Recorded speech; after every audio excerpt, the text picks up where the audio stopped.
Alright, that's enough eating for you. Get. Get. Go on. Get out of here.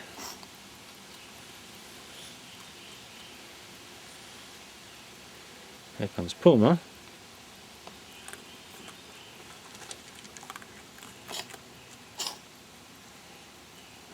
Coughing up a hairball. Nope.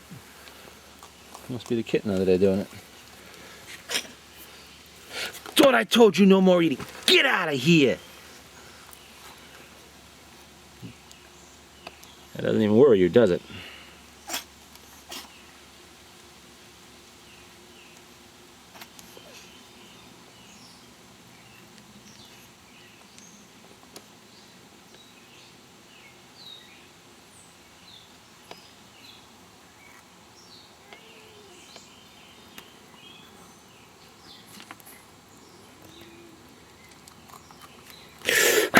Get out of here!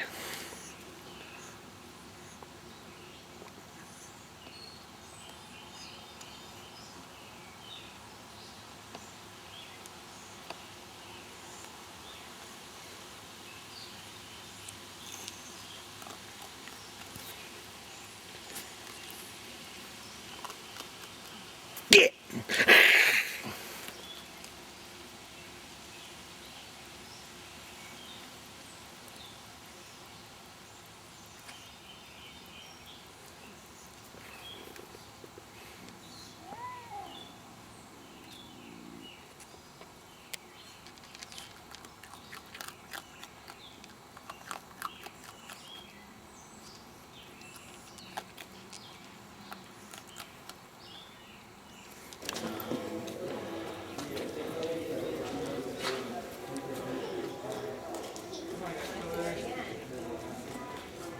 Horsepower.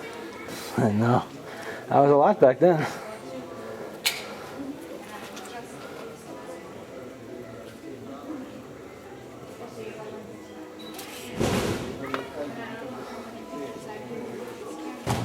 $19.10. 1908. Way, hello, France. I know that.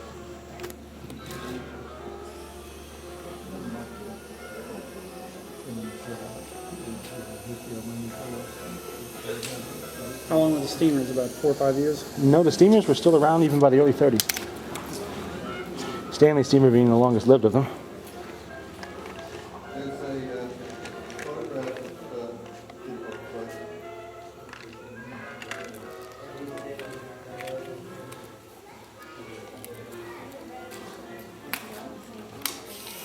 Look at the size of the engine on that one, Scott.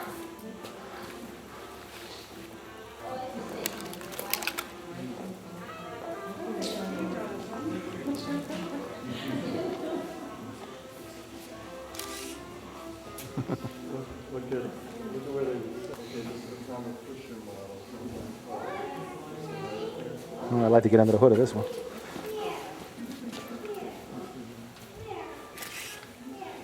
It's got carbide lights. Yeah, still on it, all original.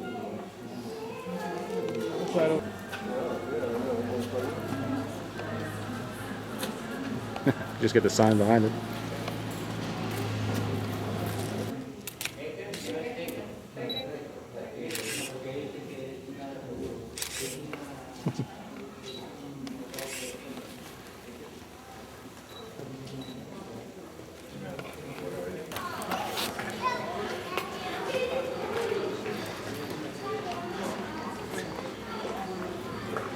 See, this camera takes pictures in the dark and it looks like it's in the light. Look at it through the viewfinder. Yeah? You can see it loud and clear, right? Yeah. I can see it better through the camera than I can with my naked eye. 1918 tooth. Wow. Yeah.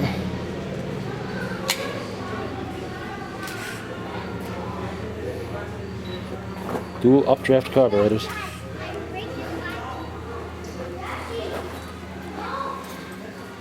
Look at that one with all the brass over there. That's actually it's probably aluminum.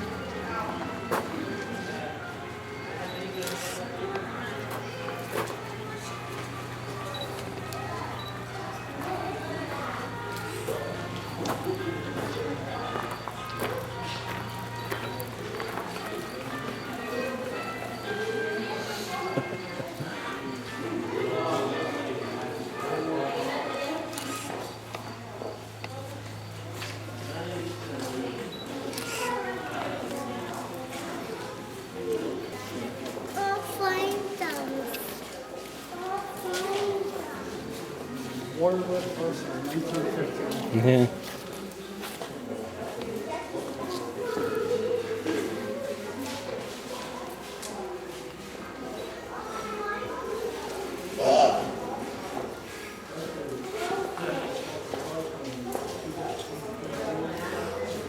These cars are closed.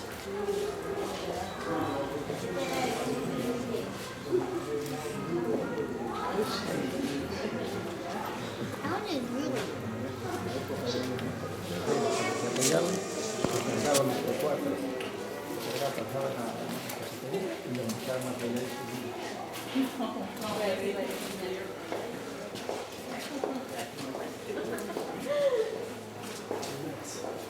Willie's Overland.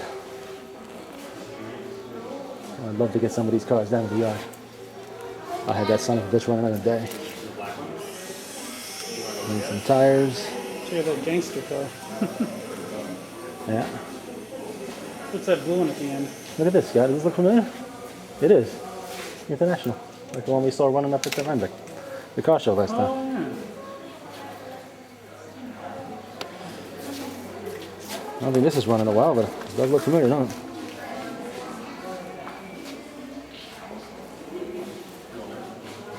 Scripps booth. I thought so. What's that blue one at the end here? 1920. Scripps booth. One of the many little manufacturers that came and went between 1910 and 1930. You know, it's the green over here, how it is. It was built to see building.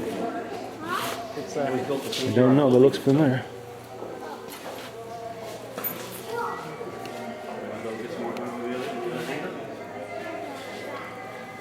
Oh, I did.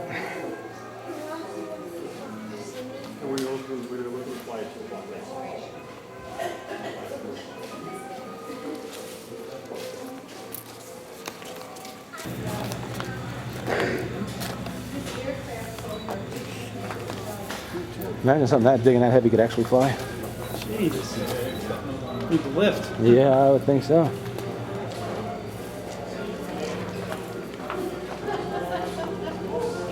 These all updraft carburetors. These are downdraft. This one is downdraft. That one is updraft.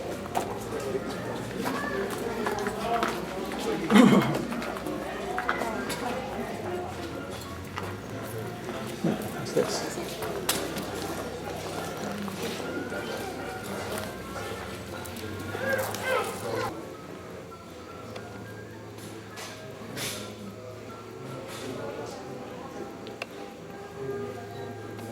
Oh man.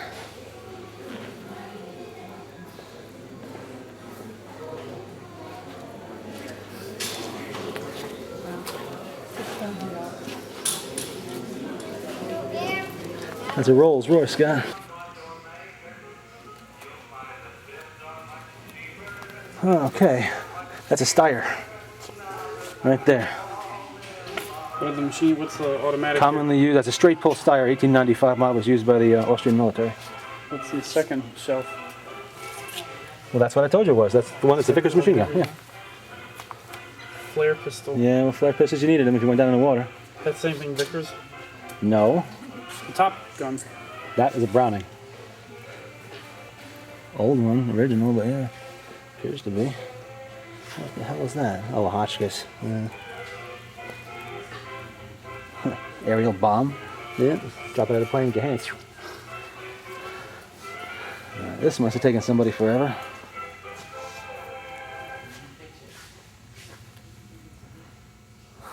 Pretty good though, whoever did it.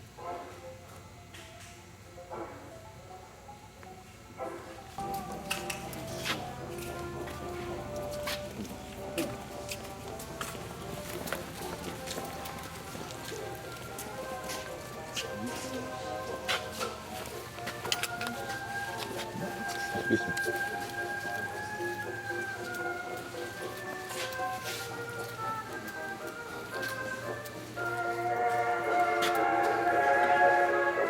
Doughboy.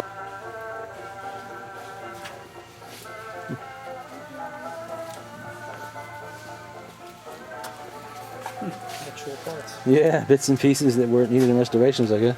Is that a machine gun? No, that's the hub. Right there. See where the propeller is right there? Oh, okay. An aircraft? Right there. Kind of looks like a modern Subaru engine. Hopefully not nearly as bad. 1922. Right, this bad. We saw some of these out in the hangar. I hate it when they get the weapons wrong. Yeah, no. Maybe it's free. Someone did a nice restoration job on this tee. No way. It's been restored? Yo, definitely.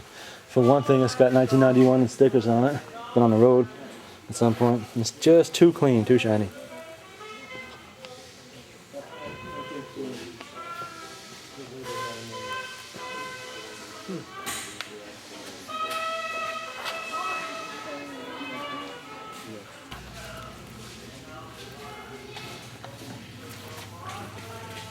Look at the brass on that one, huh?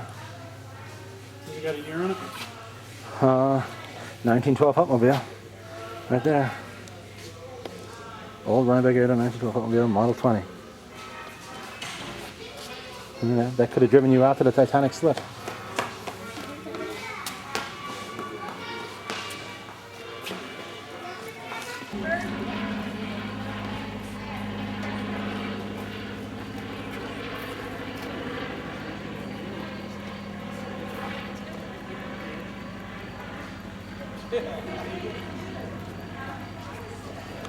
Off the hill, there are 44 aircraft on display up there, all sorts of anti-automobiles and motorcycles. Gearhead. And we have one here with us today. Thanks very much. And please get your cameras ready. We have a gentleman here with the car. Justin's going to help Maureen in and out, and we'll run them up and down the front line. So be sure to have your cameras ready, get your pictures, and girls, be sure to wave at your fans.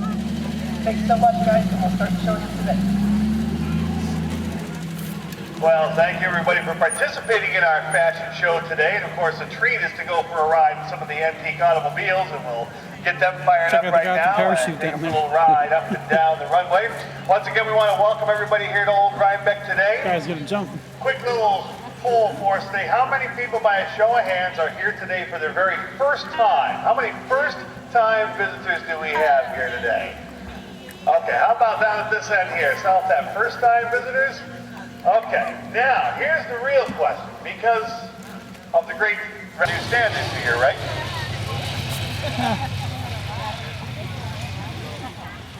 And settling down for a perfect three. Oh, Farmer Gugliani, I didn't know you haven't been up in the crowd with that raccoon. You were up there with that, folks, I'm sorry, I didn't realize that Farmer Gugliani was up there with his pet raccoon. Hey, is that thing had its shots? A Seagram 7 shot. Farmer Gugliani out here taking care of the runway for us. He's done a beautiful job mowing it up for Red Hook Tivoli Day, and it looks pretty nice. As the new standard taxis by, right behind, here comes our fashion show parade, the 1913 Brewster Cow car, followed by Mr. Pete Wing in his 1907 Cadillac, and the 1916 Studebaker right behind him. As our fashion show participants take a little ride in the countryside this afternoon.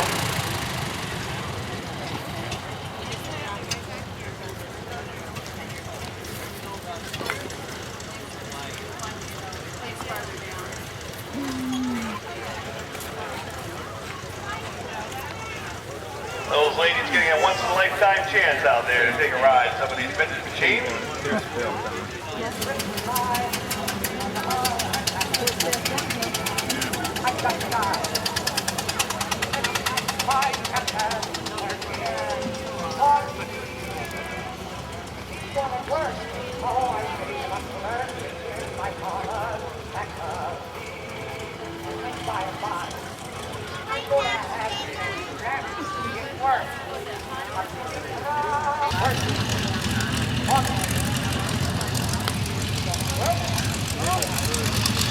All right, folks, the new standard D25 taxiing out the last flight for the four of the show. So we're approaching showtime. If you're down in the hangar area, come along the fence line, time to grab a seat, sit back and relax, and enjoy what Cole Phelan started here at Rhinebeck so many years ago.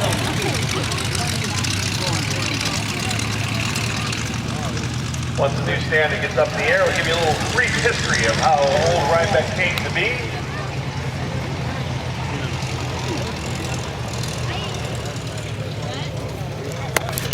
120 horse radial engine from 1929. Hudson Valley Air Tours, the new standard D25. Off they go into the wild. Blue yonder. Must have a light load in there today. Planes from 2035 became infected with the flying bug. You got sound on this, right? Yes, I do. Full stereo. Cole Phelan served with the United States Army in World War II. Had nothing to do with aviation during World War II. He was an infantryman, but after the war, on the GI Bill, he received his air to the side. He's going to climb up the mountain to help open up our show.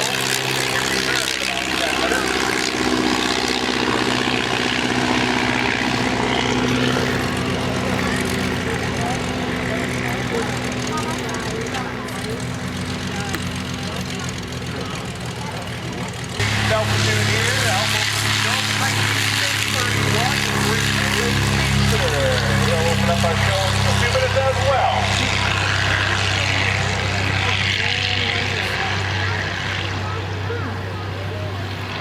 As the Great Lakes takes off promptly at 2:30,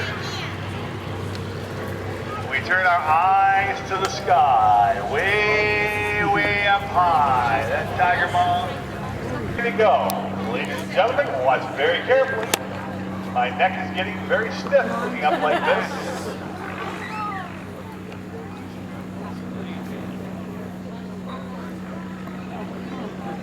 Got a nice old turkey buzzard flying up there, gliding across the sky. And a young man that jumps and leaps out of that airplane. And fortunately, we love to see that colorful parachute unfurl. Way on the stage, and as he approaches Old Rhinebeck Aerodrome, folks, we ask you all to rise and join us in the singing of our national anthem.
Mike, a nice view of the crowd up there. A beautiful day for skydiving. Here he comes. And he's going to settle down right here at Air Show Center, ladies and gentlemen. World-class skydiver, Mr. Mike Lawrence has returned. The Speedster, manufactured out in Cleveland, Ohio. One of the great aerobatic airplanes here in the United States for so many years. To this day, the Great Lakes hard to beat for an aerobatic airplane.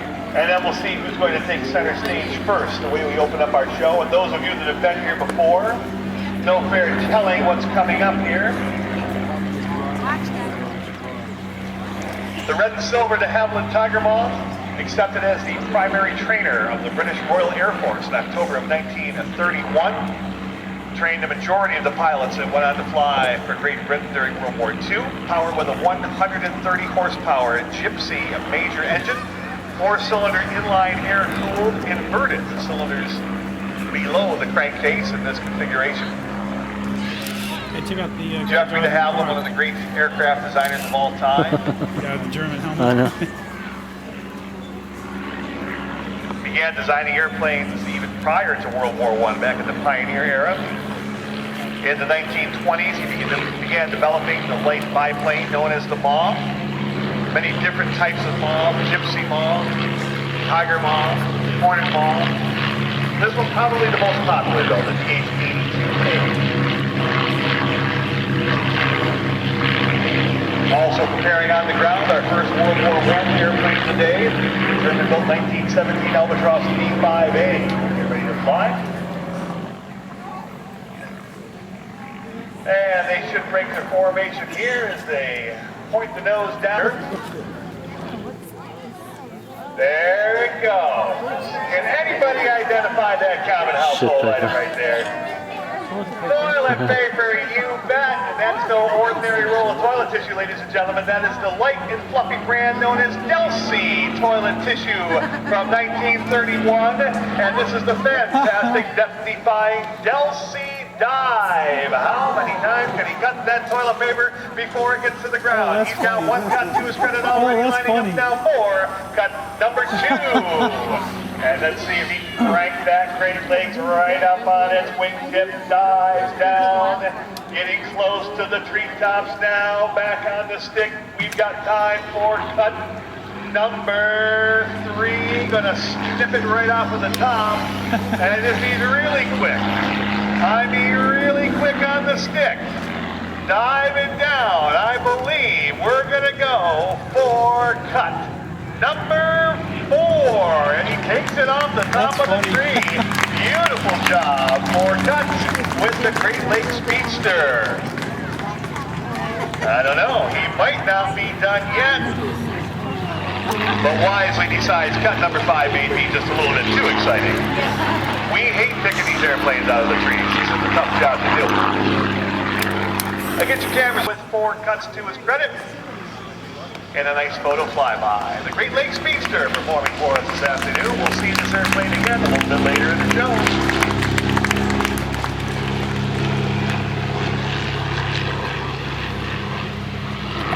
Well, we got a little Delsey diving competition going here at Old Rhinebeck today, and now high up in the sky, Dollar Bill King, a veteran aerodrome pilot here at Old Rhinebeck Aerodrome.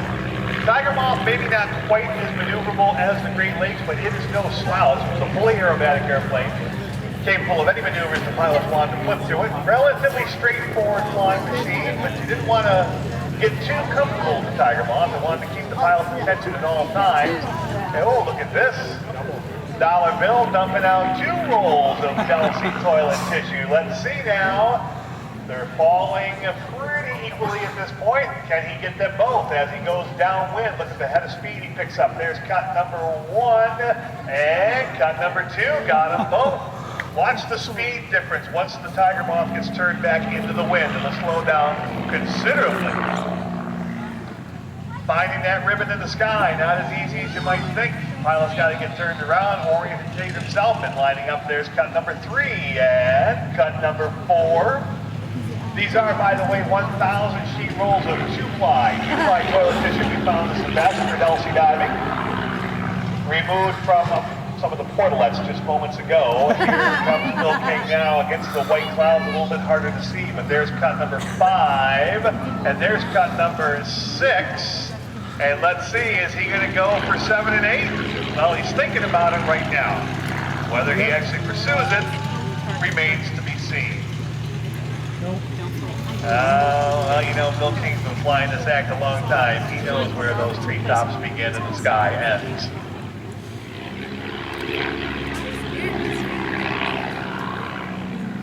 About 30 of these Tiger Moths are still flying here in the United States. About 300 of them still on register over in Europe. Very popular antique airplane. Tiger Moth can still be had for a fairly decent price. Like any antique, the price of these airplanes keeps going up. But you'll see the Tiger Moths available for sale every now and then.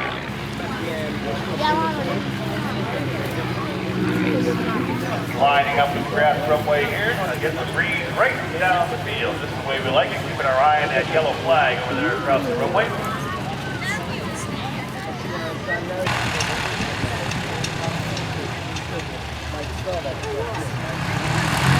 now taxiing out onto the field, one of the Black Barons henchmen, the Albatross D5A. We'll keep you posted on what he's up to, but first, give our following storm of pilots a nice wave out there. They did a good job doing the old Delsey dive this afternoon. Spread this over to Hamlin Tiger Moth on a great Britain from Cleveland, Ohio, green and red. Great Lake Speedster.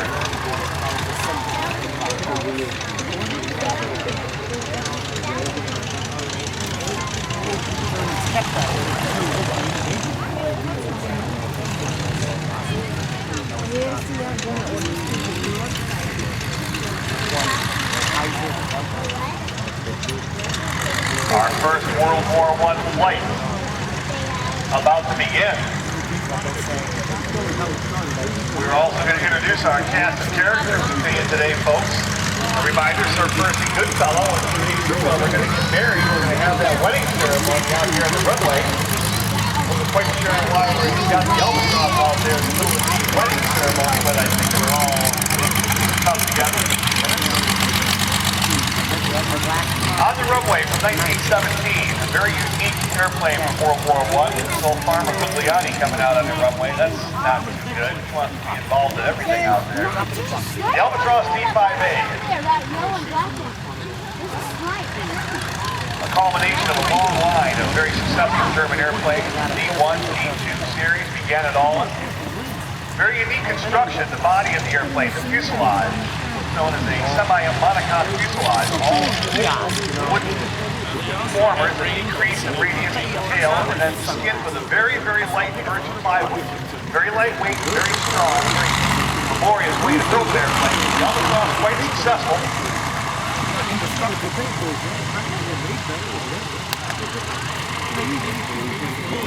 Semi-monocoque plywood fuselage, very streamlined as well. The Albatross went through the sky with ease. This is a reproduction airplane built by Colin Hale and Gordon Bainbridge back in the 1970s. If you've ever been down to the Smithsonian National Air and Space Museum in Washington, you'll see an original Albatross. And when they were restoring that in the 1970s, they allowed Cole Phelan to come down there and see, as he said it, a bare naked Albatross. He was able to use their drawings and sketch all the intricate fittings and come up with this very, very exact reproduction. Originally powered with the Mercedes engine, our Albatross today has a little bit more modern Ranger engine in it. Meanwhile, traveling up the runway, ladies and gentlemen, come our hero and heroine of the day. How about a nice round of applause